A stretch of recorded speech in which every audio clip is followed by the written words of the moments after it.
Across the world's major religious traditions, the rituals surrounding death and the theological frameworks describing what follows it reflect both profound diversity and, in certain cases, striking points of convergence. In Islam, when a person dies, the body is carefully washed, typically 3 times, using water in a manner consistent with the ritual purification observed in daily prayer. The body is then wrapped in a plain white cloth, known as the kafan, a practice that deliberately makes no distinction between the wealthy and the poor, the powerful and the humble, reinforcing the egalitarian principle that all human beings stand equal before God. Burial is performed with urgency, ideally within 24 hours of death, and the body is laid on its right side with the face oriented toward the Kaaba in Mecca. Prior to burial, the community gathers to perform a communal prayer known as the janazah, which is distinctive in that it contains neither the bowing nor the prostration found in regular Islamic prayer.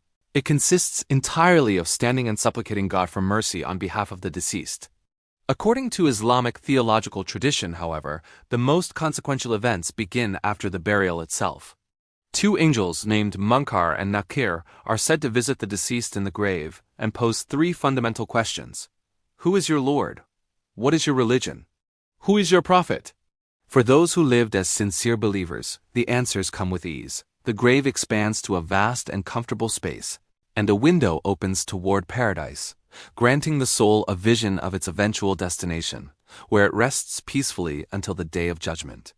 For those who cannot answer, the grave is said to constrict with crushing force, and a window toward hell opens instead, resulting in a state of suffering until the resurrection.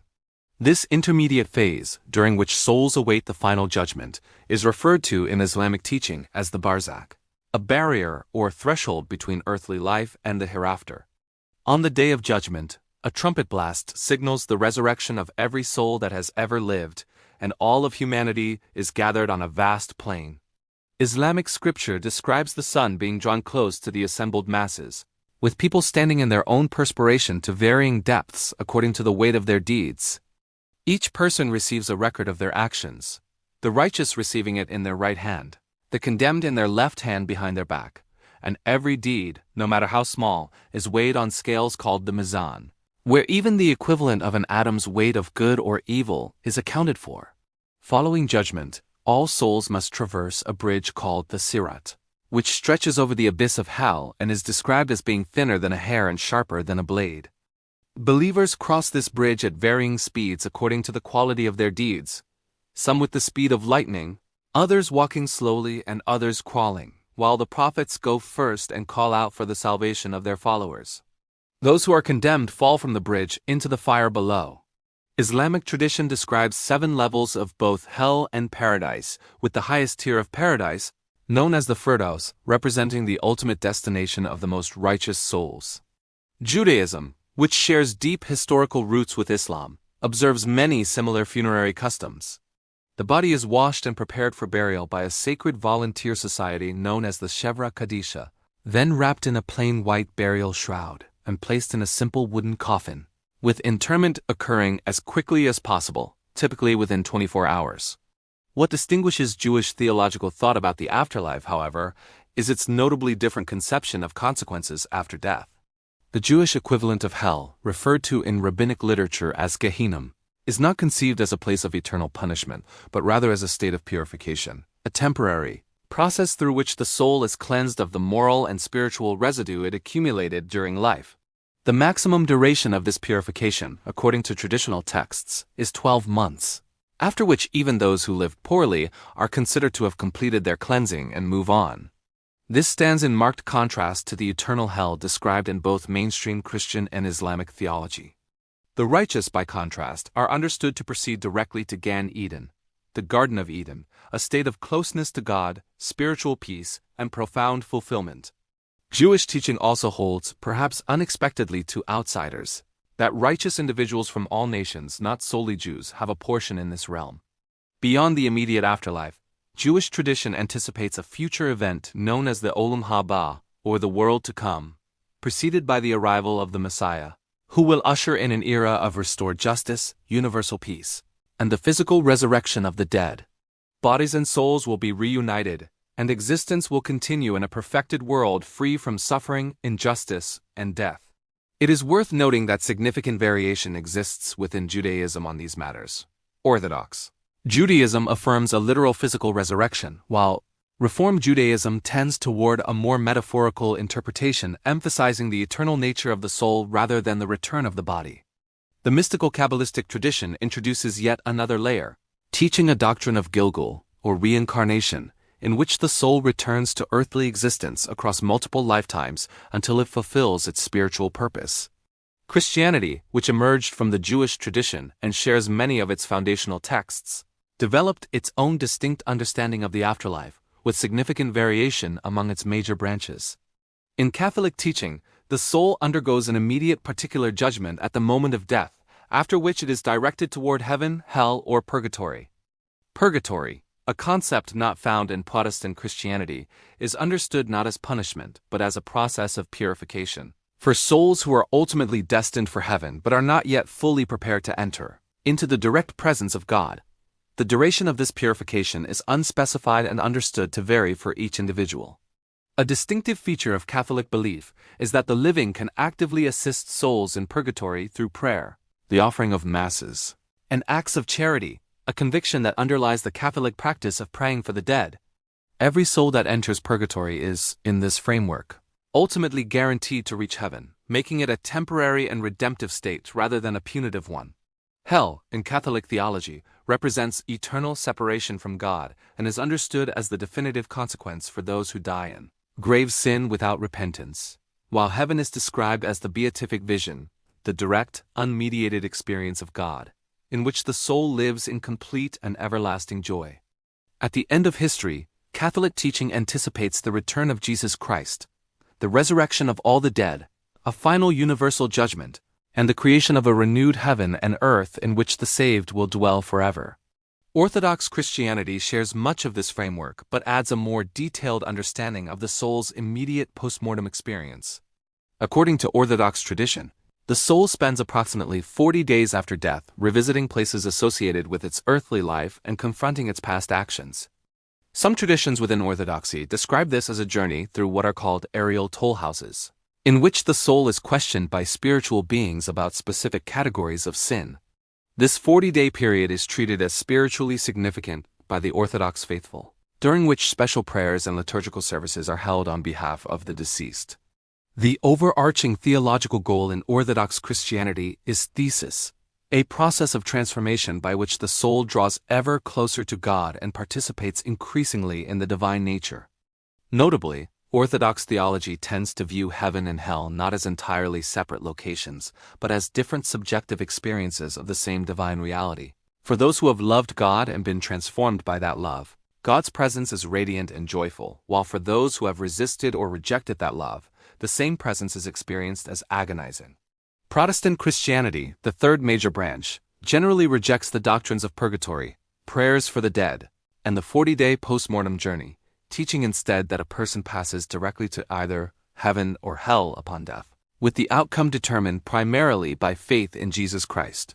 Hinduism presents an entirely different cosmological vision, one centered not on a single journey but on an ongoing and potentially vast cycle of death and rebirth. When a Hindu dies, the body is cremated on a funeral pyre, with fire understood as a purifying force. The eldest son traditionally lights the pyre, and the resulting ashes are collected and scattered in a sacred body of water. Most auspiciously, the Ganges River, the soul or Atman, is understood to be eternal. It does not die when the body does, but instead passes into a new form of existence, much as one might change clothing.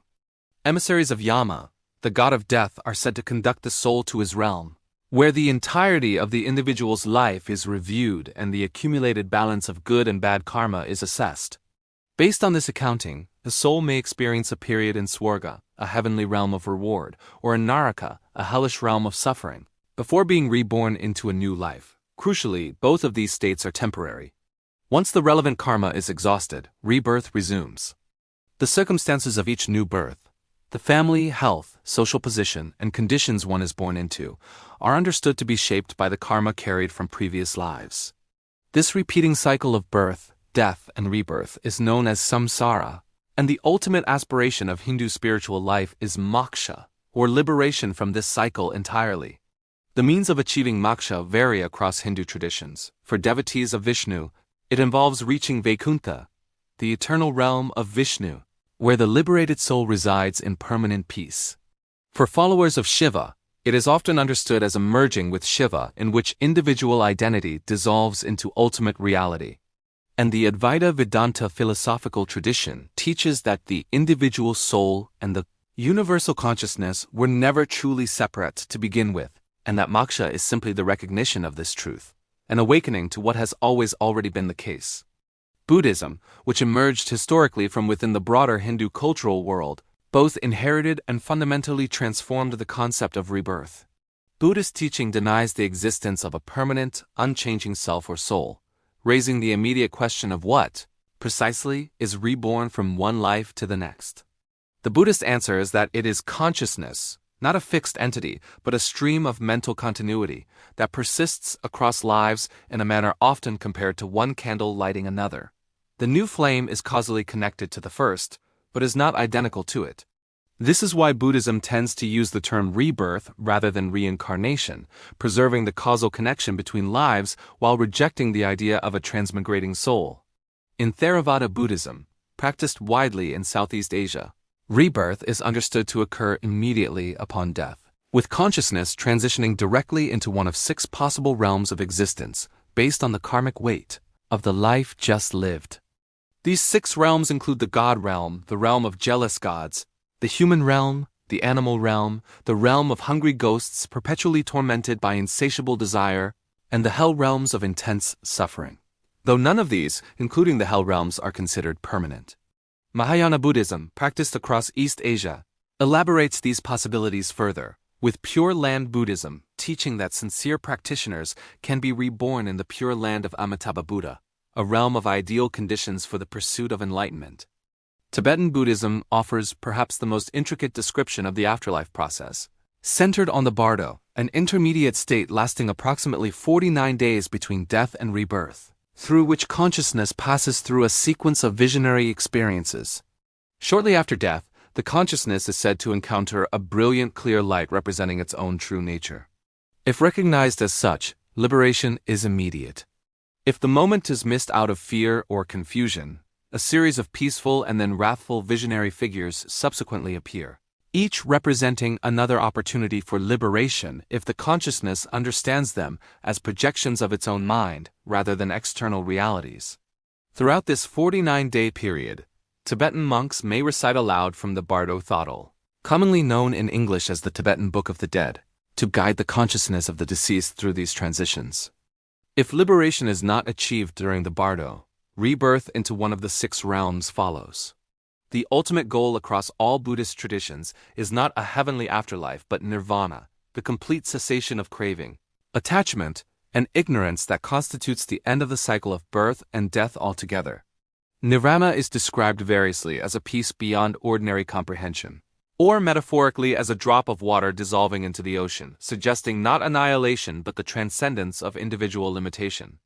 Zoroastrianism, one of the oldest continuously practiced religious traditions in the world and predating both Christianity and Islam by many centuries, offers a vision of the afterlife that many scholars believe influenced the Abrahamic traditions considerably.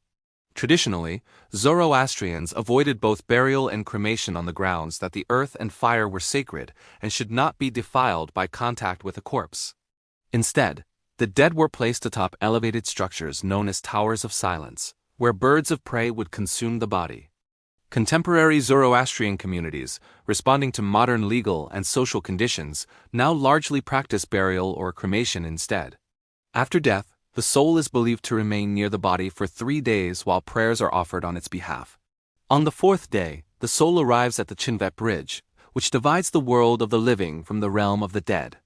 At this crossing, the soul's own conscience, personified as a figure called the Dina, appears and reflects the moral character of the life that has just ended. For those who lived with integrity and righteousness, the Dina appears as a beautiful and welcoming guide. The bridge widens easily, and the soul crosses into the House of Song, a luminous paradise in the presence of Ahura Mazda, the supreme being of truth and light. For those whose lives were defined by wickedness and deception, the Dina appears as a terrifying reflection of their own moral corruption, the bridge narrows to an impossible thinness, and the soul plunges into the house of lies, a realm of darkness and suffering. A third outcome exists for souls whose good and evil deeds are in precise equilibrium. These souls are sent to Hamastagan, a neutral intermediate state free from both happiness and suffering, where they remain until the end of time. The aspect of Zoroastrian eschatology that sets it most distinctively apart from other traditions is its insistence that hell is not eternal. The entire cosmos is understood as the theater of a struggle between Ahura Mazda and Angra Mainyu, the destructive spirit of darkness and deception. And every human life participates in this cosmic conflict through the choices it makes. Good thoughts, good words, and good deeds contributing to the ultimate triumph of light. At the end of history comes Frasho Keredi, the final renovation of the universe, in which evil is decisively defeated, the dead are resurrected, and even those who suffered in hell are purified and welcomed into the restored creation. Some Zoroastrian texts describe this final transformation through the image of molten metal flowing across the world. For the righteous, it is experienced as warm and pleasant, like milk.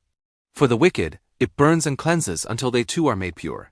In this final state, the entire cosmos, every soul that has ever lived, is united in a perfected existence free from suffering, corruption, and death.